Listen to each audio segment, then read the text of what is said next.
دنیا کا سب سے بڑا گناہ، کائنات کی سب سے زیادہ اللہ کی نافرمانی اور خدا کے غضب کو دعوت دینے والی چیز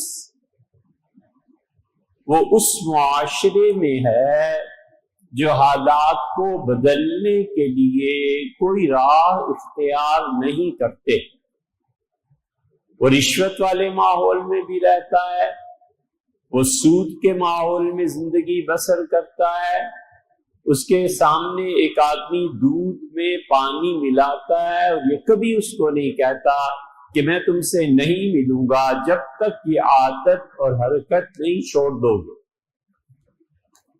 وہ اپنی بیوی کو 3 طلاقیں دیتا ہے اور پھر اس کے باوجود اس کے ساتھ رہتا ہے، اور محلے والے بھی اس سے ملتے ہیں، سب جانتے ہیں کہ یہ کیا کرتوت کرتا ہے۔ ایک آدمی شراب پیتا ہے اور کھلے بندوں اس کی دعوت دیتا ہے، کیا مجال ہے کہ وہ ہاتھ بڑھائے ملانے کے لیے اور اس کا ہاتھ جھٹک دیں کہ تمہیں شرم نہیں آتی، تم اتنی بڑی بڑی حرکتیں کر رہے ہو۔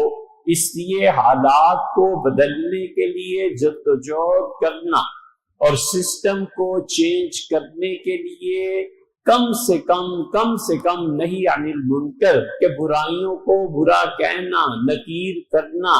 جب تک والد آپ وراثت کو صحیح تقسیم نہیں کریں گے میں آپ کی بات نہیں مانوں گا، میرا حصہ ہے، میری بہنوں کا بھی حصہ ہے۔ دادا میں آپ کے ہاں نہیں آؤں گا، آپ نے میری پھوپھیوں کو کیوں نہیں حصہ دیا؟ یہ سب چیزیں وہ ہیں جو ایک بہت بڑا گناہ ہے۔ اب یہ نماز بھی پڑھتا ہے، چوری بھی کرتا ہے، اب یہ روزے بھی رکھتا ہے اور جھوٹ بھی بکتا ہے، اب یہ زکوٰۃ کے پیسے بھی ادا کرتا ہے اور زکوٰۃ کے پیسے کی ادائیگی کے باوجود حرام بھی کماتا ہے۔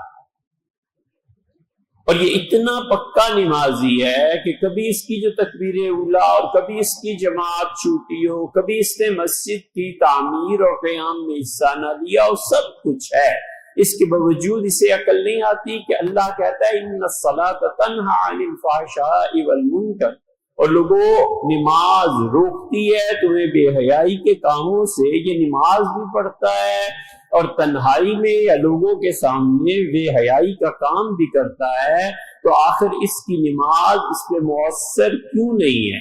یا یہ نماز نہیں ٹھیک پڑھ رہا، اور یا وہ چیز ایسی نہیں ہے جس پہ نکیر کی جا سکے؟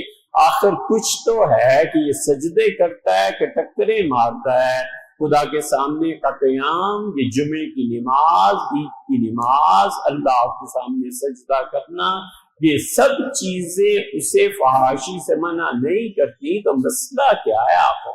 خدا تو کہتا ہے تمہاری نماز تمہیں روکتی۔ اس لیے بجائے کہ چھوٹی چھوٹی ساری نیکیاں اس اصل اور حقیقی نیکی اس کے ترک پہ پردہ ہیں۔ وہ حقیقی نیکی یہ ہے کہ سوسائٹی کو چینج کیا جائے، لوگوں کو اس بات پہ ابھارا جائے کہ ہم صرف ایک چیز عدل کے لیے جدوجہد کریں، ہم اپنے گھر میں اپنی ذات پہ انصاف کو نافذ کریں اور ادھر بھی انصاف کا قیام معاشرے میں ہو۔